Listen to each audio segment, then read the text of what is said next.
Lay it on me. Bring it on. Let's go. What's more likely? Hit it. What? What's more likely? Never say never, but never. Let me write down the time code real quick because Mitch is out enjoying Egypt. Hey, guys, what's happening? It's Friday. You guys good? What's up, brother? Everybody good? It's Merry Friday. Christmas. Merry Christmas. I love you all. My Tom, man. what's more likely? Okay. In case you've forgotten, I think we did this the last time you were here, but Rich was on the phone, right? So I throw out either, or you pick more likely to happen. Very, very self-explanatory. Let's go. More likely to be back in 2023. Brady, Belichick. More likely to be back anywhere? In the NFL in 2023. Bill Belichick. Bill has given no indications that he's going to walk away. Now, you're talking about 3 years where you've gone through a process post-Brady. You obviously have not won at the level that Belichick would like to win at or that the Patriots organization would like to win at. But they've continued to try to build that thing and bring in younger players. They obviously had the big free agent class as well.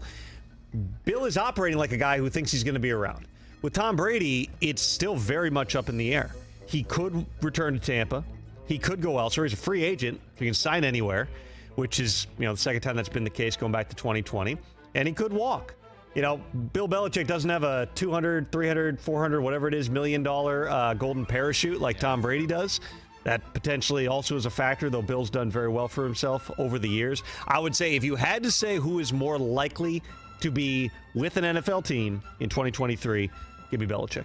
You got a percentage on it, what you're hearing about Brady? Percentage that he's back next year? No, because his focus is still just trying to figure things out in Tampa. And there's a lot to figure out. They've not played well.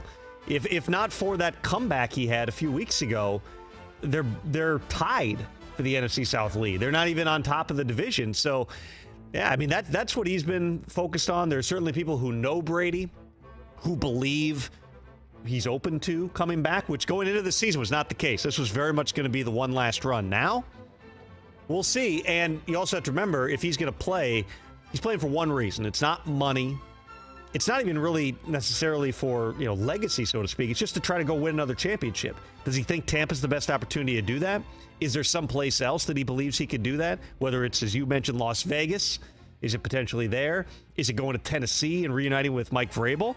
There's a lot of different scenarios, but then those spots also have to open, and a team has to go, we're willing to go in with a 46-year-old quarterback, granted, the greatest of all time, but a 46-year-old quarterback very much on a year-to-year type of a plan and run his offense that he's going to want to run because Tom Brady's not just dropping in and playing a new scheme he's never played before. 49ers next year? They have to figure out what they're going to do. Garoppolo's a free agent. Trey Lance, to this point, has had the same. He works really hard. Great guy. Everybody likes him. But the two things that were knocks on Trey Lance coming out of college were, is he accurate enough and can he stay healthy? Every time he's played so far, He's gotten banged up, and he's not been very accurate. Can they roll with him? Do they bring back Garoppolo and have both of them? The knock on Jimmy's been can't stay healthy, too. And here we are, another, in all likelihood, season-ending injury. And again, if Tom Brady drops into that offense, are they running the Kyle Shanahan offense? Kyle Shanahan maybe has the offense that everyone in the league, including the Patriots, try to copy.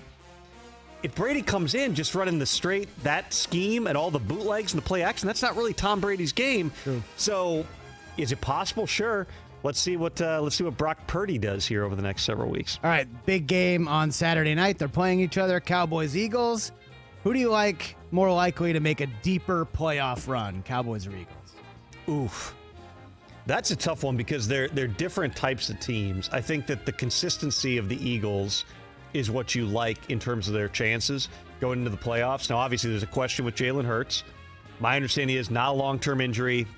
Nothing needs surgery on. He just needs to rest that throwing shoulder.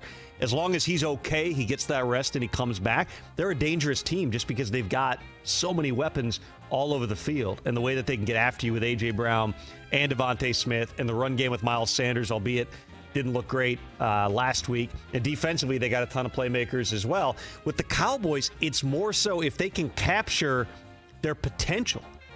You've seen it, but then you've also seen them not play their best over the last couple of weeks and go to the brink with a team like the Jaguars. The Texans taking them to the brink the previous week. Hey, the Jags are going to win the South, bro. They very well might. But you'd still hope if you're a Super Bowl contender that even going into Jacksonville, that you're not losing in a shootout and that Trevor Lawrence isn't hanging. What did he put up? They put up 37 in that game. I know Dak had a pick 6 too, so it wasn't all the defense. But you're hoping you're not going into a shootout and losing to Jacksonville. So I'm not going to answer that one directly, other than to say you've got two different types of teams.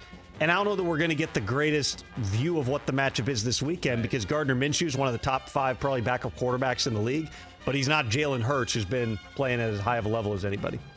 All right, a couple of good matchups with 11-win teams at home this week. So the 11-win team at home to most likely get got, Chiefs or Vikings?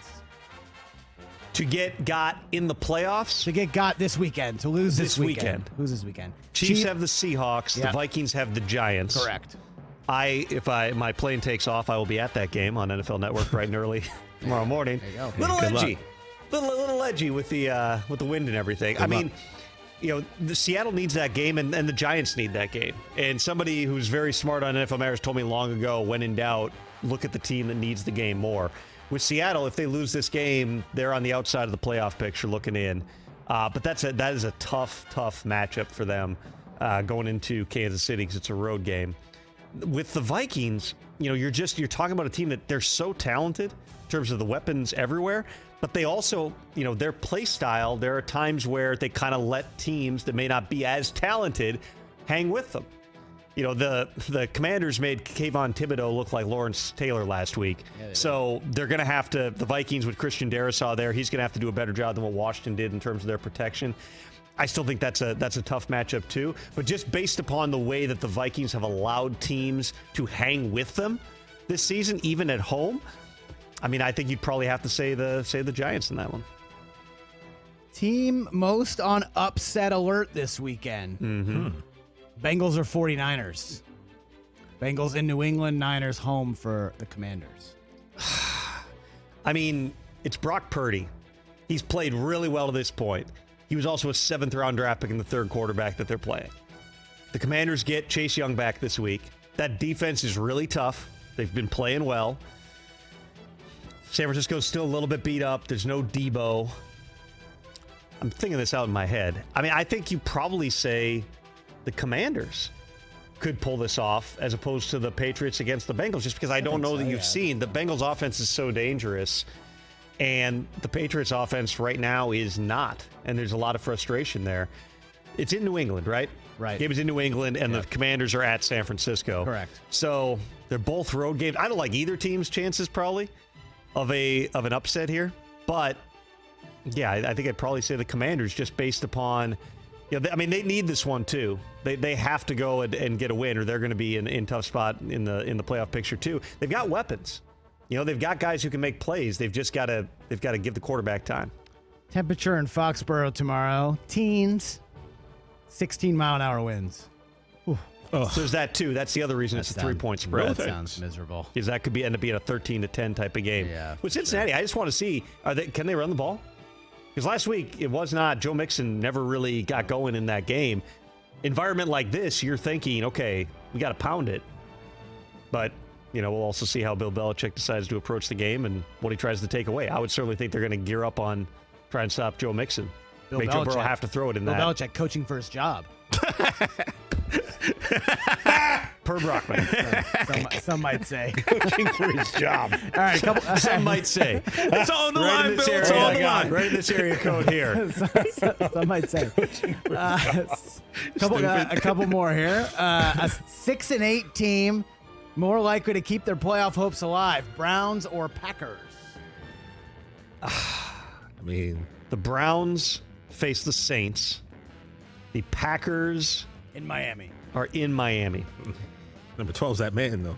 Yeah, are the Packers going to show up? That's what I keep coming back to, because you've seen the glimpses of it. You've seen Aaron Rodgers make some of those throws that only he can make. They've not really gathered that momentum. I have more concerns about the Packers defense keeping up with the Miami offense. And I know the Dolphins are in a little bit of a downturn here. They've not been as consistent. Like, if you watch that Packers defense this year, it's been pretty brutal.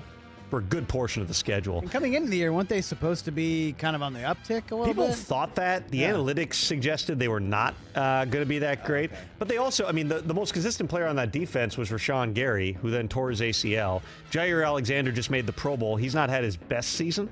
They're just, who is your matchup weapon that you have on that Packers defense?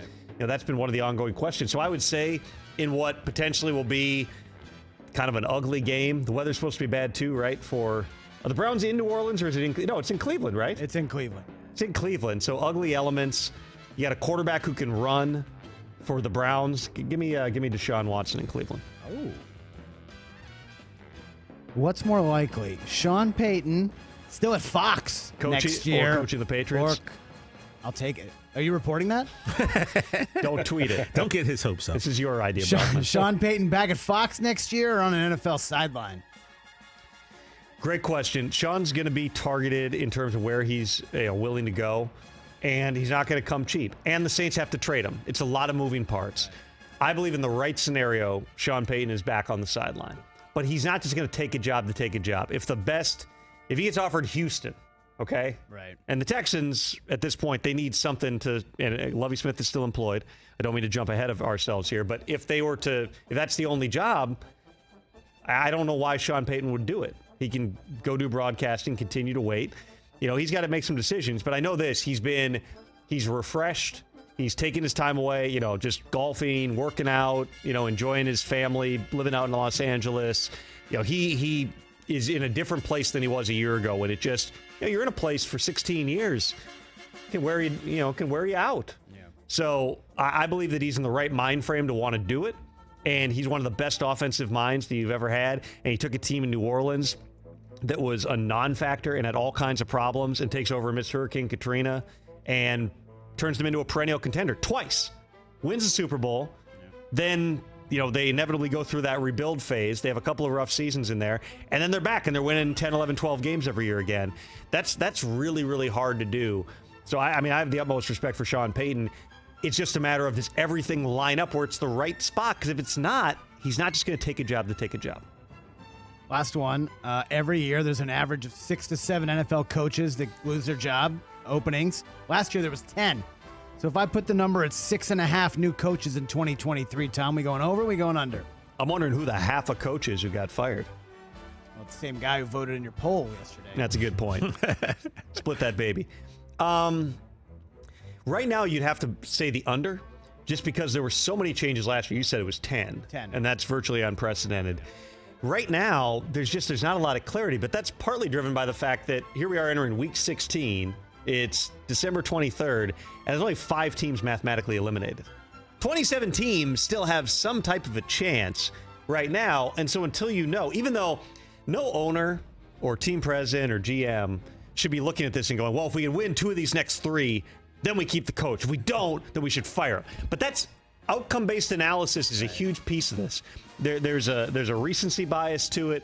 There is, I think that inevitably you're going to have people seeing things through that lens. Why? Because if you get into the playoffs, the perception, what's said about you on talk radio, everything just feels a little bit different. So this weekend, I talked about it on the show yesterday, there's so many of those final destination type of games. Whether it is, the Browns facing the Saints, whether it's, the Patriots in their game. There's all these teams that it can go one way or another.